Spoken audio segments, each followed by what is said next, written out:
Ma mère, en vous voyant vous dévouer ainsi, vous et vos sœurs, l'idée m'est venue que peut-être, moi aussi. Quel âge avez-vous, Catherine?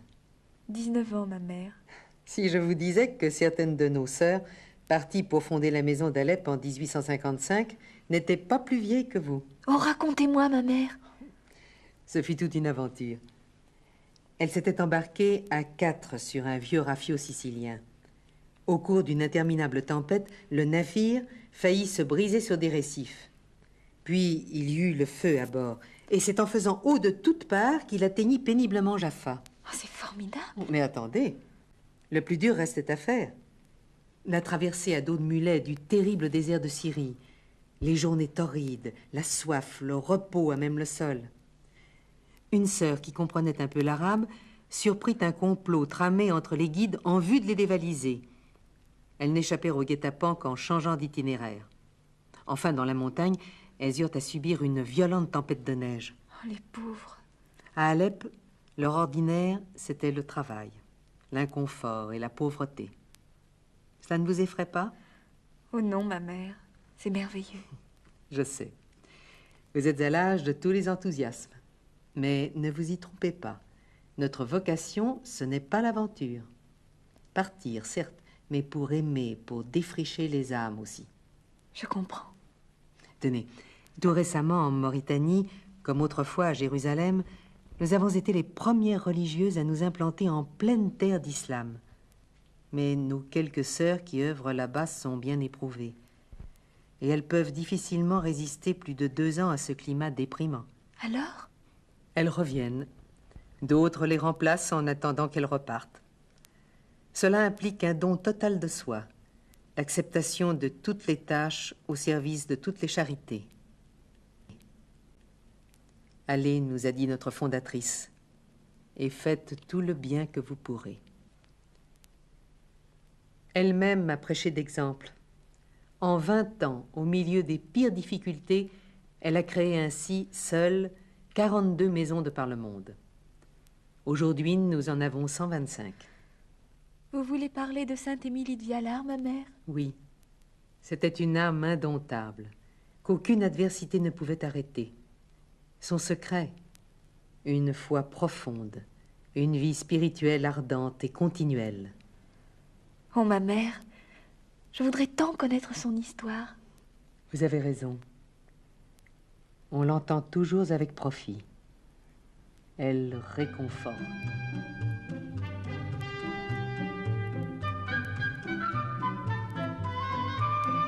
Nous voilà en vue de Gaillac, mademoiselle Émilie. Bientôt arrivé. C'est monsieur de Vialard qui va être content de vous revoir. 2 ans, ça vous transforme une demoiselle en une belle jeune fille. Monsieur votre père va être fier de vous. Émilie de Vialard ne l'écoutait pas.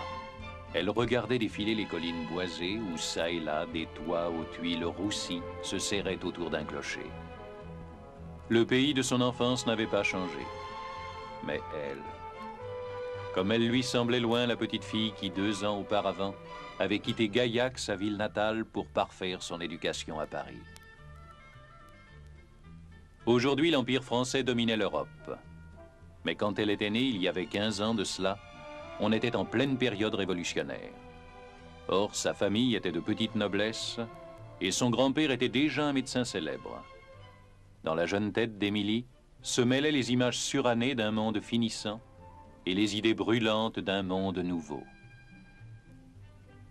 Tout cela sans doute serait demeuré bien confus pour elle si sa mère, une jeune femme fine et d'une grande délicatesse de cœur, ne lui avait donné la valeur chrétienne des choses. Hélas, elle avait perdu à 13 ans cette mère incomparable. Et aujourd'hui, son père la rappelait près de lui pour diriger la maison et s'occuper de ses 2 jeunes frères, Augustin et Maximin. Émilie! Oh, ah, Émilie! Permettez, mademoiselle, je vais vous aider à descendre. Merci. Oh, mes chéris, comme vous avez grandi. Oh, père. Que vous êtes belle, ma fille. Et comme vous ressemblez à votre mère. Monsieur de Vialard était demeuré inconsolable de la mort de sa femme. J'ai hésité, Émilie, avant de vous rappeler. La vie ici vous sera moins agréable qu'à Paris. Vous allez avoir des responsabilités, des ordres à donner, et ce ne sera pas toujours facile, car Toinon a pris en votre absence une autorité pointilleuse. Je tenais à vous en prévenir. Brave Toinon. Émilie, Oui? viendras-tu à la soirée chez le baron Dutot? Nous jouerons du piano et nous mangerons des poires confites. Bien sûr. Il paraît qu'on va aussi jouer au rébus, j'adore ça. Sais-tu, Hortense, que l'on dansera samedi dans les jardins de l'hôtel de Polo? Il y aura les demoiselles de Tenac. Et j'aurai une nouvelle robe.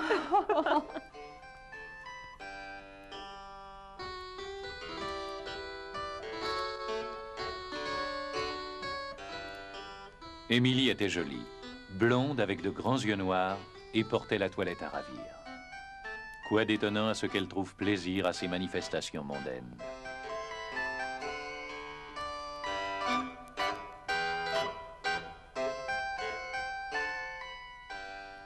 Mon esprit et mon cœur n'étaient préoccupés que de vanité.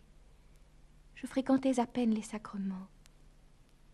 En 1816, pour la première fois depuis la Révolution, une mission est prêchée à Saint-Pierre de Gaillac. La ville entière s'y presse plus par curiosité que par conviction. Émilie y va comme tout le monde. Mon éloignement du Seigneur avait si bien obscurci ma conscience que je ne connaissais pas le véritable état de mon âme. Mais à l'issue de cette mission, Dieu me fit prendre la résolution d'aller voir celui des missionnaires qui m'inspirait le plus de confiance. Après une confession générale, elle s'étonne de se sentir un cœur tout changé. Mon Dieu, que voulez-vous de moi? Garde ma présence, fut la réponse intérieure. À quelque temps de là, dans le silence de sa chambre, elle range définitivement parures et bijoux. Jamais plus elle ne tournera la tête vers ce passé frivole. Elle a 18 ans.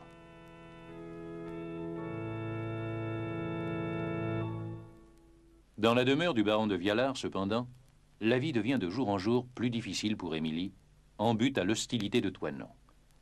La vieille servante, jalouse de son autorité sur la maisonnée, est devenue acariâtre, et toutes les occasions lui sont bonnes pour nuire à sa jeune maîtresse.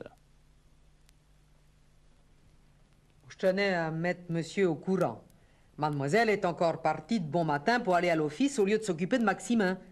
Et puis, il se passe des choses que je voulais pas dire à monsieur pour ne pas lui faire de peine. Mais Toinon, parlez, voyons. Eh bien, monsieur, voilà, mademoiselle Émilie s'est mis dans la tête de nourrir les pauvres. Vous êtes sûr de ce que vous avancez, Toinon? Je l'ai vu partir avec un panier plein de provisions et de remèdes. Ah, il y a même des gens qui viennent demander l'aumône jusqu'ici, et ils salissent tout avec leurs sabots crottés. Merci, Toinon. Je vais mettre bon ordre à cela. Et le soir même, Mais enfin, Émilie, quel besoin avez-vous de passer vos journées avec les miséreux? Les aider, c'est encourager la paresse. Et puis Toinon se plaint qu'il souille ses dallages. Vous me ferez le plaisir de faire passer vos gueux ailleurs. Bien, mon père. Monsieur de Vialard n'avait jamais été pauvre. Monsieur de Vialard n'avait jamais eu faim.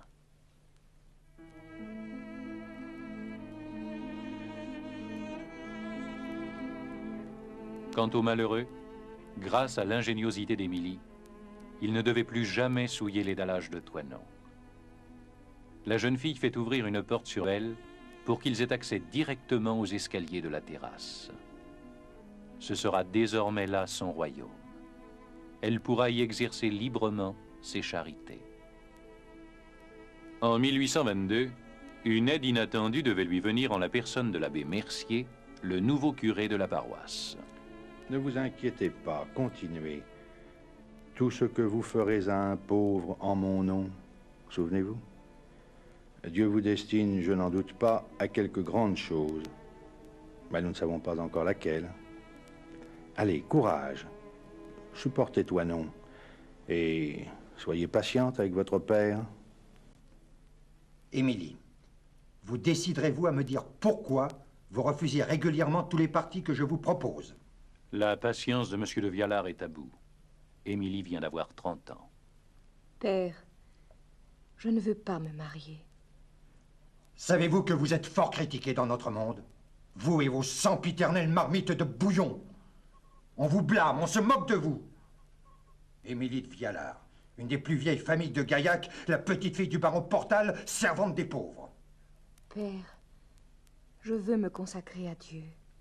Ma fille au couvent. Mon désir n'est pas d'entrer au couvent, mais de fonder une nouvelle congrégation. Allons, bon, comme s'il n'y en avait pas assez.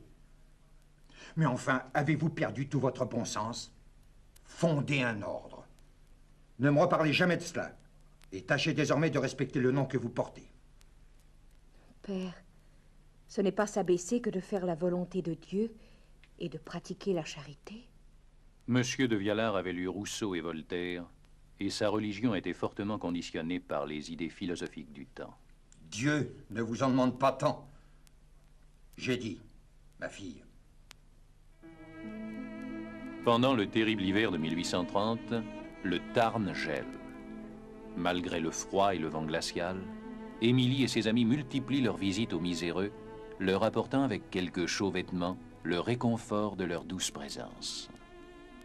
Ma vocation me paraissait chaque jour plus convaincante. Votre part dans l'héritage de votre grand-père se monte à 300 000 francs, mademoiselle de Vialard. C'est une jolie fortune. Si vous désirez quelques conseils pour la gestion de vos biens... La mort du baron de Portal, son grand-père maternel, sonne pour Émilie l'heure de la liberté et de l'action. Non, elle n'a pas besoin de conseils pour réaliser enfin ses chers projets. Elle achète secrètement une maison près de l'église Saint-Pierre. Soir de Noël 1832, accompagnée de 3 autres jeunes filles, elle s'installe dans la demeure.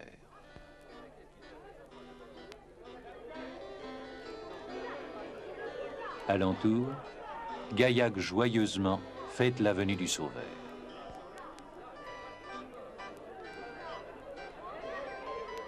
La lourde porte qu'elles viennent d'ouvrir sur la réalisation de leurs longs espoirs, elles la referment sans regret sur leur vie passée. Désormais, elles seront tout à Dieu. Enfin, nous voilà chez nous. Victoire, Rose, Pauline, mes amis, vous avez voulu me suivre dans cette voie du renoncement total. Il vous faudra beaucoup de vaillance, car n'en doutez pas, le chemin sera rude. Nous sommes pleines de confiance en vous, Émilie. C'est en Dieu qu'il faut mettre votre confiance, Pauline. Le courroux de M. de Vialard, mis en face du fait accompli, ne devait pas s'apaiser de sitôt. À Gaillac, les langues allaient bon train. On trouve l'abbesse trop jeune, certaines novices trop jolies. Pourtant, 8 jeunes filles rejoignent bientôt Émilie et ses compagnes dans la grande maison, tout contre l'église. Je désire que notre futur institut soit, dans l'église, comme un ex-voto vivant et perpétuel du grand mystère de l'incarnation du Verbe, annoncé aux hommes en la personne de Saint Joseph. Saint Joseph de l'Apparition. Et c'est en la fête de Saint Joseph, le 19 mars 1833, qu'a lieu la première prise d'habit.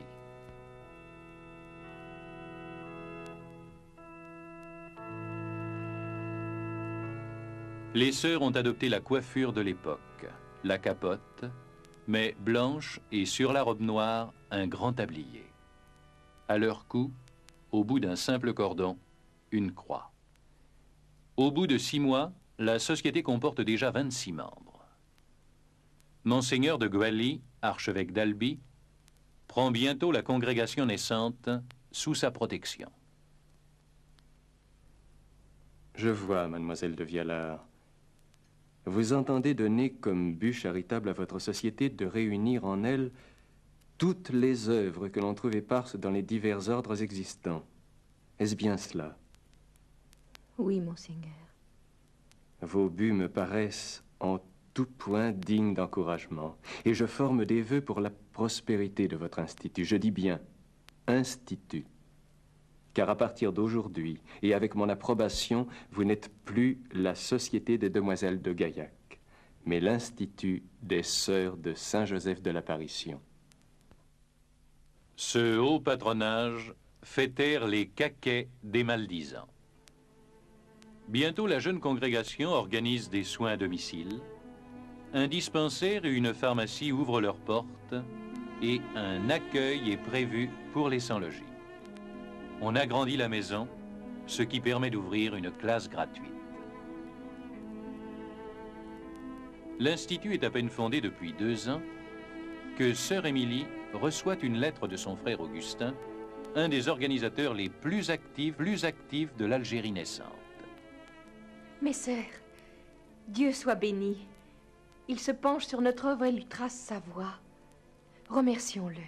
Cette lettre qu'elle serre entre ses doigts tremblants, c'est pour elle l'appel à une plus large charité, l'occasion tant espérée de pouvoir porter l'Évangile à ceux qui l'ignorent et de donner enfin libre cours à son ardente vocation missionnaire. Augustin de Vialard, ému par la misère des indigènes victimes d'épidémies incessantes, vient d'installer une ambulance à Boufarik. Mais il ne dispose pour soigner un nombre croissant de malades que d'un seul docteur et de 2 aides. Augustin connaît l'esprit de dévouement de sa sœur, il n'a pas hésité à lui écrire. Émilie prépare ce voyage dans l'enthousiasme avec l'approbation de Monseigneur de Gwaly. 3 sœurs reçoivent pendant quelques mois une formation médicale intensive. Et le 10 août 1835, accueillis par Augustin de Vialard, les 4 voyageurs débarquent sur le sol africain. Pour l'instant, Émilie, il n'est pas question de te rendre à Boufarik. Il y a mieux à faire ici, le choléra fait des ravages. Ta présence à l'hôpital d'Alger est jugée nécessaire par le gouverneur. Tu as raison, mon frère. Notre devoir est là où se trouve la plus grande misère. Maman, j'ai soif. Nous n'avons plus de citronnade glacée. Sœur Justine, que vous a répondu l'administrateur de l'hôpital?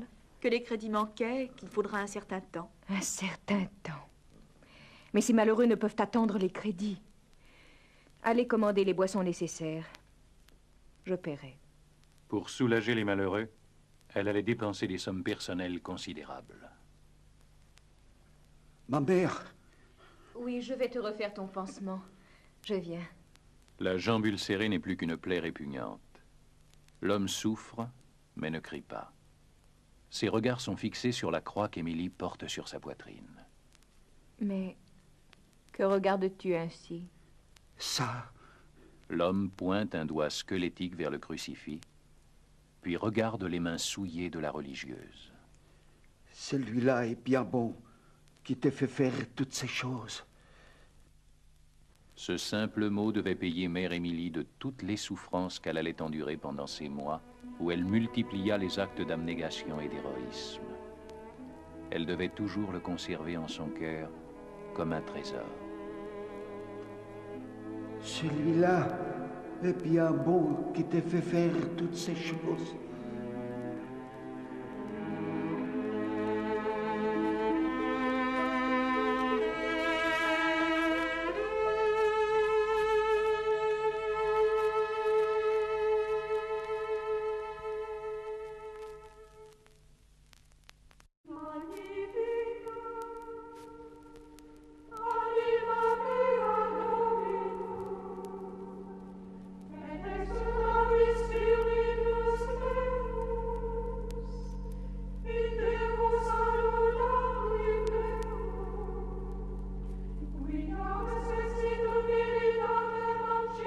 L'œuvre se développe avec une étonnante rapidité. Au bout de quelques mois, Émilie de Vialard, laissant ses 3 sœurs à Alger, rentre en France où, à genoux dans l'austérité de sa première maison, elle rédige les règles de sa congrégation. Monseigneur de Gwaly les approuve. Nous, François de Gwaly, archevêque d'Albi, après avoir lu la règle de l'Institut des Sœurs de Saint-Joseph de l'Apparition, fondé à Gaillac, et après avoir reconnu que cet institut était propre à rendre service à la religion, à la société, et particulièrement à la classe pauvre, ignorante et souffrante, ainsi qu'à sanctifier les personnes que la Providence y a déjà appelées et qu'elle y appellera, avons approuvé la règle et en avons permis l'impression. Le 10 mai 1836, Monseigneur de Goualy reçoit les vœux de Mère Émilie et de 17 de ses filles. À Gaillac, on ne rit plus. Il devient évident pour les plus sceptiques que le doigt de Dieu a authentifié la vocation la plus désintéressée, la plus efficace, la plus profonde qui puisse être. Au cours d'un bref séjour à Paris, Mère Émilie obtient la protection de la reine Amélie. Gaillac, maintenant, est fière. Alors la mère retourne à Alger, où elle fonde une vaste maison. Nous baptiserons cette demeure la Miséricorde, car je ne compte pas en faire uniquement un hôpital. Il y a d'autres maux à guérir que ceux du corps, mon frère. En dehors des malades, qui vas-tu accueillir? Tous ceux qui auront besoin de nous. Ai-je le droit de choisir le bien que je dois faire? Ma mère, j'ai encore trouvé un nouveau-né. Portez-le à la pouponnière et veillez à ce qu'on le soigne avant les autres. Car il y en avait beaucoup d'autres. Ma mère, j'ai faim. Va à la cuisine, on te donnera quelque chose à manger.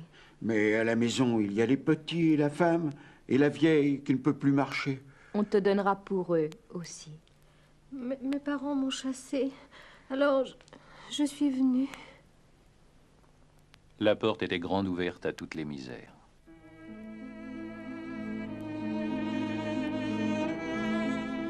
Elles ne sont que 20 au service des malheureux, mais en 2 ans, pharmacie, asile, école, aides de toutes sortes sont créées avec des moyens de fortune. À Beaune, une maison semblable voit bientôt le jour.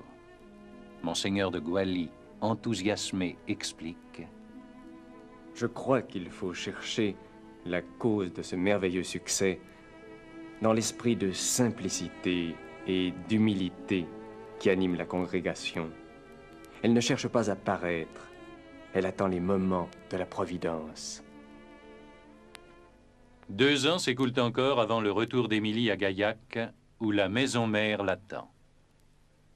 Quel va être l'accueil de M. de Vialard, qu'elle n'a pas revu depuis 5 ans?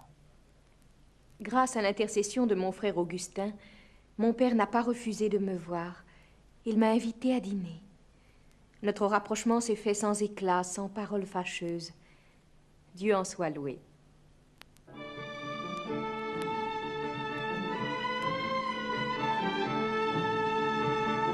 Après avoir réalisé de rapides fondations dans la région, à Saint-Afrique, à Millau, Mère Émilie, désormais supérieure générale en titre de l'Institut, tourne à nouveau ses regards vers l'Afrique. Alger vient d'être doté de son premier évêque, Monseigneur Dupuche, que l'on dit autoritaire et brouillon. Ma mère, vous me voyez ravi de considérer votre œuvre. Je voudrais l'étendre à tout le diocèse, monseigneur. Je viens de recevoir une lettre du curé de Constantine. Il nous demande de créer une maison dans cette ville. Qu'en pensez-vous? Je pense que la présence de vos sœurs y sera d'une grande utilité. Je me propose même de vous y accompagner. Le 4 avril 1839, les voyageurs sont accueillis à Philippeville par le gouverneur qui tient à les escorter lui-même, car les routes sont peu sûres jusqu'à Constantine. Il pleut à torrents, mais l'accueil partout est enthousiaste. Il nous arrêtait à chaque pas pour nous dire qu'il nous aimerait et que nous ne ferions qu'un avec eux. Ma mère, on nous amène le cheikh El Arabi, le chef des tribus nomades. Celui qu'on appelle le serpent du désert? Bien, je veillerai moi-même sur lui. Buvez, cela vous fera du bien. N'ayez crainte. Je vais goûter avant vous. Mais pourquoi fais-tu cela? De ta main, je prendrai tout avec confiance. Tu devrais venir à Biskra avec tes sœurs. Mais les Arabes nous respecteront-ils? Si un Arabe faisait la moindre insulte à la croix que tu portes, je lui ferais trancher la tête sur le champ. Accablée de travail et de responsabilité, Mère Émilie puise dans un contact quasi permanent avec le Seigneur la force d'âme nécessaire. Elle va bientôt avoir à se défendre contre celui qui se devrait au contraire de la soutenir, Monseigneur Dupuche, à qui son prestige porte ombrage. Toujours l'œuvre de Dieu souffre violence, lui a prédit Monseigneur de Goualy. Guidée par un pressentiment, elle décide alors de créer une fondation à Tunis, autre ville d'islam. Le consul de France les accueille avec empressement. Soyez les bienvenus, mes sœurs. Dès aujourd'hui, nous mettons cette maison à votre disposition. Tout de suite, l'école regorge d'enfants, l'hôpital créé en hâte est plein. Et l'on forme des projets de noviciat.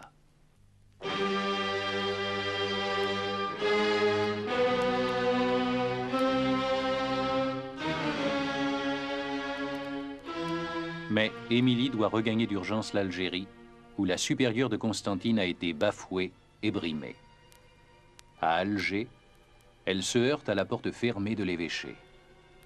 Monseigneur Dupuche lui fait mander: Consentez-vous à être, vous et toutes les personnes qui composent votre société, purement et simplement sous mon obéissance épiscopale? Monseigneur Dupuche ne désire rien moins que d'être notre supérieur général, alors que cette fonction appartient à l'archevêque d'Albi. Je ne puis accepter cela. Toute maison divisée contre elle-même périra. Il faut ou se soumettre, ou quitter l'Algérie en abandonnant l'œuvre si heureusement commencée. Dussé-je me battre jusqu'à la mort? Je me battrai.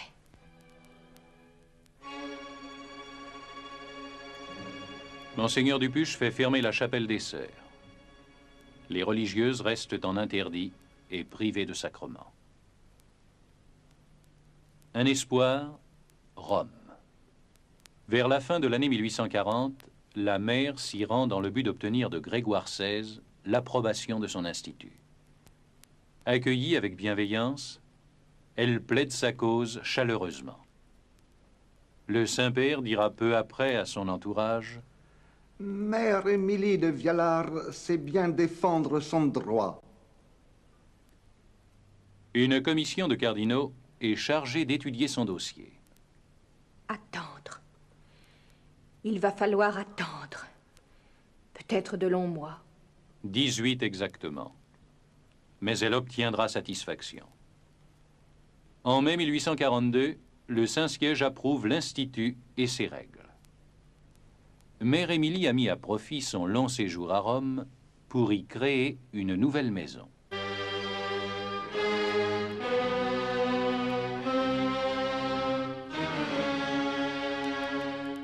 Cependant, en Algérie, malgré les suppliques des Français et des Algériens, la situation s'est aggravée. À Beaune et à Constantine, les sœurs, à leur tour, ont été privées de sacrements. À Paris, Monseigneur Dupuche a circonvenu le roi. À Rome, le cardinal Ostini fait appeler Mère Émilie.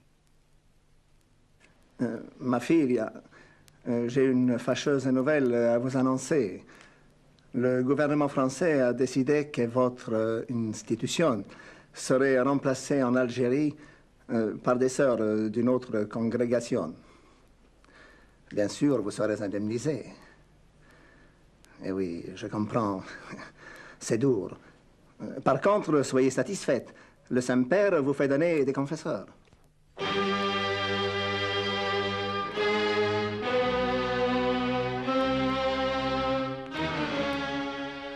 Mais l'évêque d'Alger, fort de l'appui du gouvernement français, désobéit à Rome. En novembre de la même année, dans l'hôpital d'Alger regorgeant de malades, alors que les religieuses sont en train de distribuer le repas, Mère Émilie reçoit un pli. Mes sœurs, voici la lettre que m'adresse le maire d'Alger. Les religieuses qui doivent prendre la gestion des établissements que vous avez fondés arriveront probablement par ce courrier. Postscriptum, j'ai l'honneur de vous prévenir que les sœurs viennent d'arriver.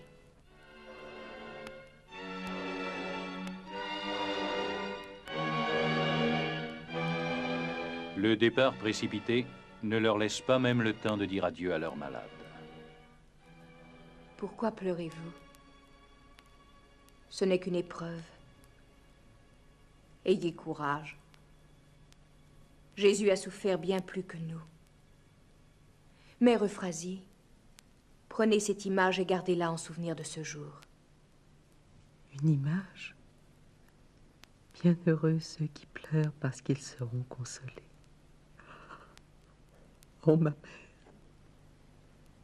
Quelques années plus tard, en fuite, guetté par la mort, Monseigneur Dupuche, qui a connu depuis bien des échecs dus à ses mauvaises gestions, écrira à Mère Émilie pour lui demander pardon. Que faites-vous, ma mère? Vous brûlez une lettre? Oui, une lettre de Monseigneur Dupuche. Pourquoi la détruisez-vous? Il ne convient pas qu'un évêque s'humilie devant une religieuse.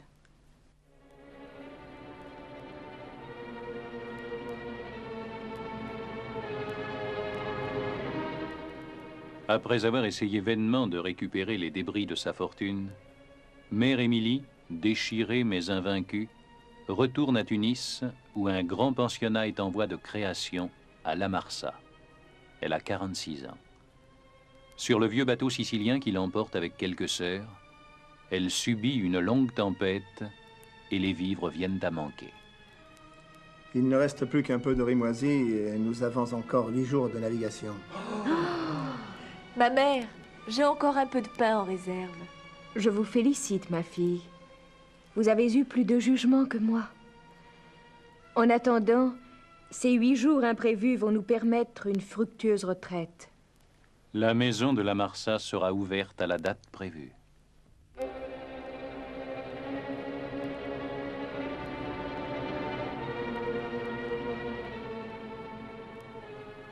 L'automne, un automne douloureux pour elle, la trouve à Gaillac. La santé de M. de Vialard s'altère et le brave abbé Mercier qui l'a soutenu à ses débuts meurt. Elle en est très affectée. Sa longue agonie a été un peu la mienne, tant je sympathisais à ses douleurs.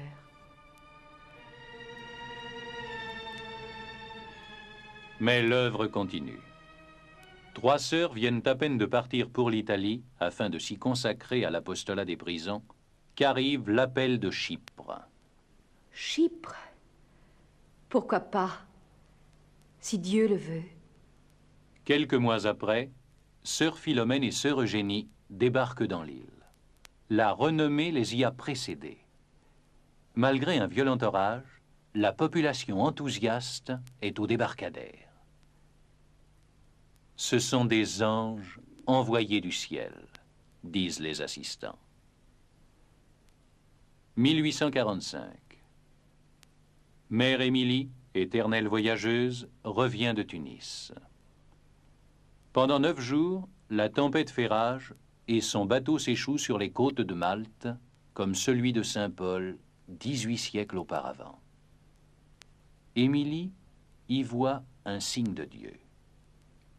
Elle demeure 11 mois dans l'île et y fonde une de ses plus importantes maisons. Malte sera une pépinière de vocation.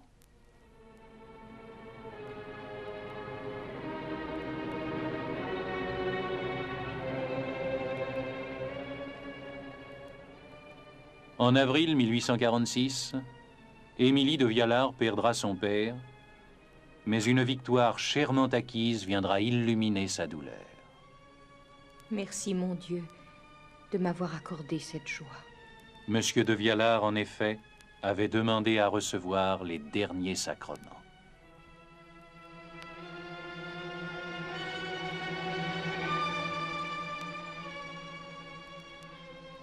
Il était dit cependant qu'aucune amertume ne lui serait épargnée.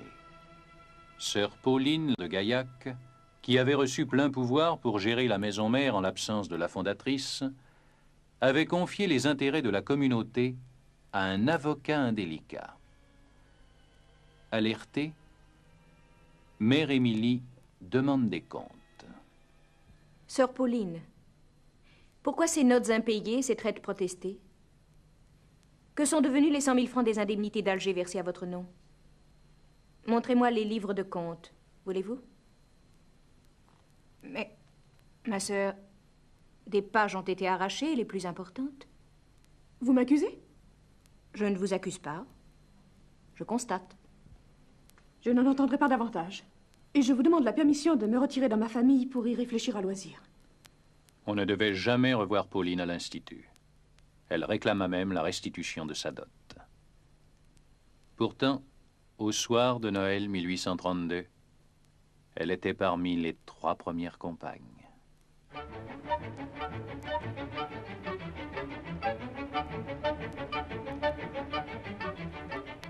L'ordre à peine rétabli, Mère Émilie reprend sa course à travers le monde. C'est en Grèce la fondation de Syra, puis sur la demande de Rome, Beyrouth. On dirait que la parole du prophète la hante. Le zèle de ta maison me dévore.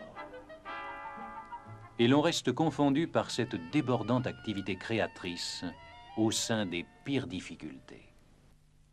C'est que le service de Dieu ne peut pas attendre. En décembre 1846, elles ne sont plus que 20 groupées autour de la mer, tant il y a eu de départs au loin. Mes filles, j'ai reçu un appel de Birmanie. Où est la Birmanie? Regardez cette map monde. Aux Indes, la terre de Saint-François Xavier. Si Dieu permet que nous y allions, là encore nous serons les premières à y porter son message. Qui veut aller en Birmanie? Moi. Il ne me faut que 6 d'entre vous. Mais à Gaillac, depuis le départ de Pauline, la vie est devenue difficile, voire intenable. Mère Émilie, pour sauver l'honneur de sa congrégation, engloutit en procès tout le bien que lui a laissé son père. Les médisances rebutent les vocations, les élèves désertent les classes. Tout doit être marqué du sceau de la croix. Il faut se résoudre à quitter le pays et nous installer à Toulouse. Là, réduites pour subsister à des travaux d'aiguille, elles ne sont bientôt plus que 7 autour de la mer. Seules les lettres des sœurs lointaines apportent un peu de joie à leurs cœurs accablés. Nos sœurs ont été demandées à Jérusalem et à Jaffa par le custode de Terre Sainte. Dieu soit loué. Et les pauvres filles oublient un moment leur misère. Le fond de l'épreuve, toutefois, n'est pas atteint. Après l'issue désastreuse des procès intentés par Pauline, commencent les difficultés avec les autorités diocésaines. Devant les mêmes injonctions qu'à Alger, Mère Émilie inébranlable répond par les mêmes mots. Je ne peux pas. Et ne trouvait des réconforts que dans une constante prière.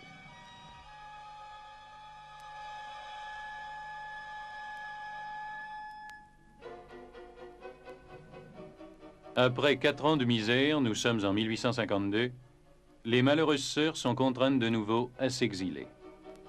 Pourquoi pas Marseille, porte de l'Orient, dont l'évêque, Monseigneur Mazenot, se montre compréhensif et favorable à leur égard. On s'installe rue Dieudé. Mes sœurs, voici le menu.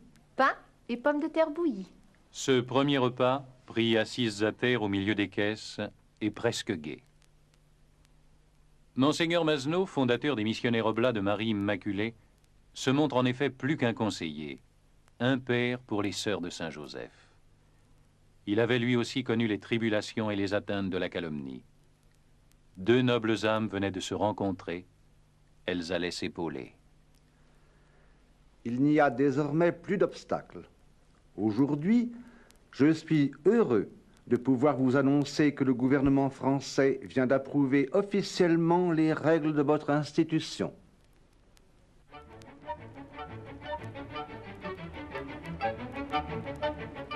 Comme stimulé par les épreuves, l'expansion de l'œuvre ne cesse de s'accélérer. Les fondations succèdent aux fondations. Dès 1852, c'est Sfax dont les habitants ont offert un local et 200 francs pour chaque sœur. Puis, sur les instances des pères capucins, des communautés naissent à la Canée en Crète et à Trébizonde en Anatolie. À Marseille, nous occupons maintenant rue Marengo une belle maison avec une petite chapelle et un jardin. Le recrutement s'améliore, la nouvelle école compte déjà une centaine d'enfants. C'est la fin du cauchemar.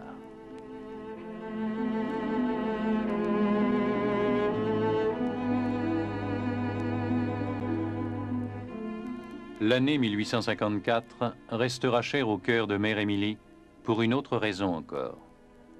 Son institut est le premier ordre religieux depuis le Moyen-Âge à s'installer à Bethléem, sur les lieux mêmes qui furent témoins du mystère de l'Incarnation. Elle n'aurait pu espérer plus douce satisfaction. Et si cette fondation longtemps demeura dans un grand dénuement, chacun trouvait cela naturel dans le village de la Nativité.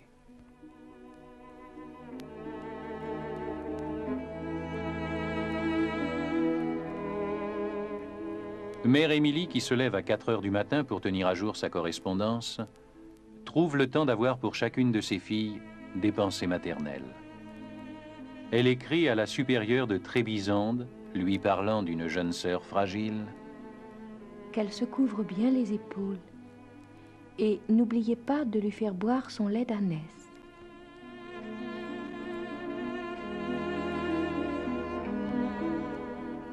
À Marseille, pour une novice qui manque d'appétit, elle apprête elle-même un poisson qu'elle vient d'acheter sur le port. N'est-ce pas que c'est bon, ma petite sœur? Ces simples mots expriment toute la sollicitude, la tendresse humaine de celle qui se faisait autant de soucis pour la santé de ses filles que pour leur formation profonde à laquelle elle apportait toute son attention.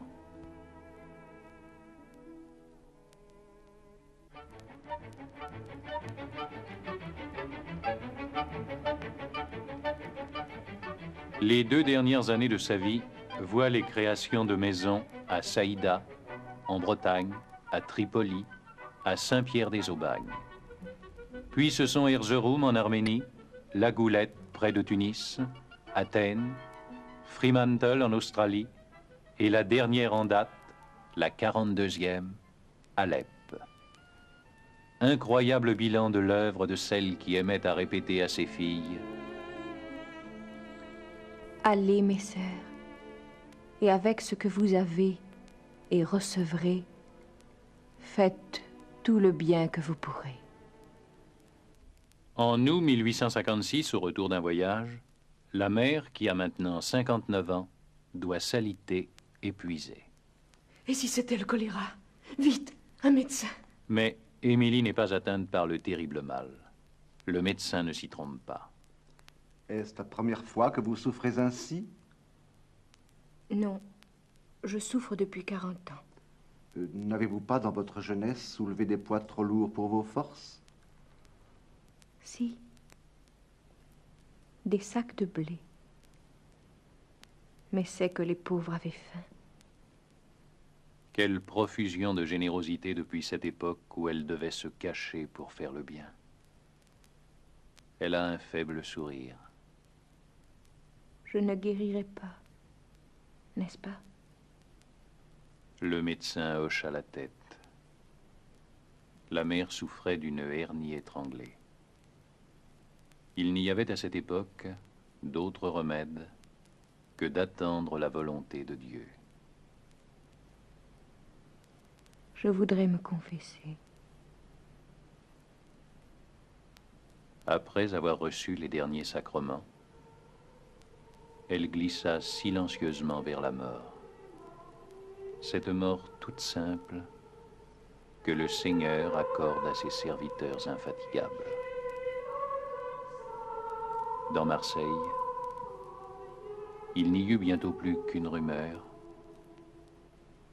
La sainte est morte.